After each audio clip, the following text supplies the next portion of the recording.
WatchGuard Capital. Invest your time wisely. Hey, this is Stephen with WatchGuard Capital, and we're really great at budgeting, but every once in a while, even we get stumped. And that's the case with Nathan Pensinger, a multi-organ transplant survivor who unfortunately was also a victim of fraudulent marketing tactics involving a for-profit student loan institution. We're going to continue working with Nathan to get his financial affairs in order, but we could use your help. Share this video or take action at the end if you're so inclined to do so. Nathan, we have a possible donor. You need to get to the hospital. The emotions that actually go through you when you get these calls are unexplainable. You have approximately 1 hour to decide whether you want to take it or you don't. Am I going to wake up from this? Is this my last 24 hours? Do I need to say bye? Do I need to say, what do I say? What do I say to my family, basically? If I don't make it through this, I love you kind of thing. And mine wasn't the average transplant, let's put it that way.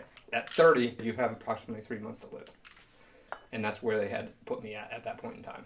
Nathan underwent a successful 12-hour, 5-organ transplant surgery. 3 days later, he would awake and begin a 7-month quarantine period to allow his body and immune system time to heal. He will be on medications for the rest of his life. I asked him how many pills he was going to take during our interview. Total, I don't even know, about 9, I think. Carafate that prevents my esophagus from basically eating itself. Tacrolimus is one of the traditional anti-rejection pills that most people that have transplants have to take. Benadryl, because I have a really tough time sleeping. Mind wanders. When you're thinking about, hey, am I going to get a call from somebody to, save my life? Give me just a few minutes. All you ever hear about in high school is you're not going to make any money if you don't go to college. And that's where your profitability is coming from for those for-profit schools. Nathan attended the Le Cordon Bleu Culinary Arts School, not the one in Paris, the one in Scottsdale, Arizona, which was one of 16 Le Cordon Bleu North America campuses operating under a name lease agreement owned by parent company Career Education Corporation. If you want to invest and buy stock in Career Education Corporation, it trades under the symbol CECO and has a market cap of roughly $1 billion. You can't actually attend Le Cordon Bleu North America anymore because CECO stopped accepting enrollments in 2016 after the Department of Education implemented gainful employment rules that cut federal financial aid for student loans if it didn't lead to, gainful employment. Not to mention multiple class action lawsuits, including this one, where it was sued by 48 state attorney generals and the District of Columbia, which was settled when CECO forgave $494 million in outstanding loans owed to them by former students. Unfortunately, this did not include Nathan's loans because they were originated through Sallie Mae on behalf of Bank of America. If you want to invest and buy stock in Sallie Mae, it trades under the symbol SLM and has a market cap of roughly $3.5 billion. If you want to invest and buy stock in Bank of America, it trades under the symbol BAC and has a market cap of roughly $264 billion. In 2014, Sallie Mae spun off Navient, which is in charge of collecting on Nate's loans. If you want to invest and buy stock in Navient, it trades under the symbol NAVI and has a market cap of roughly $2.7 billion.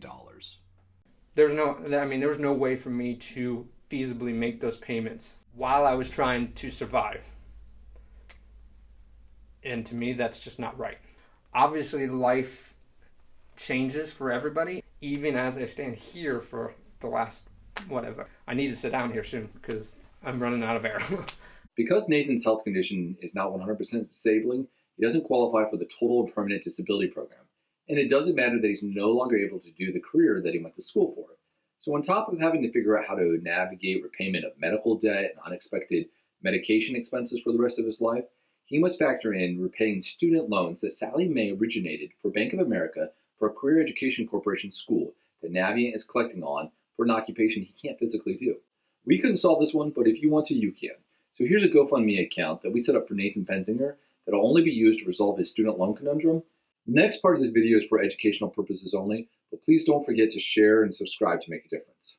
How much debt does the United States government have right now outstanding? I have no idea.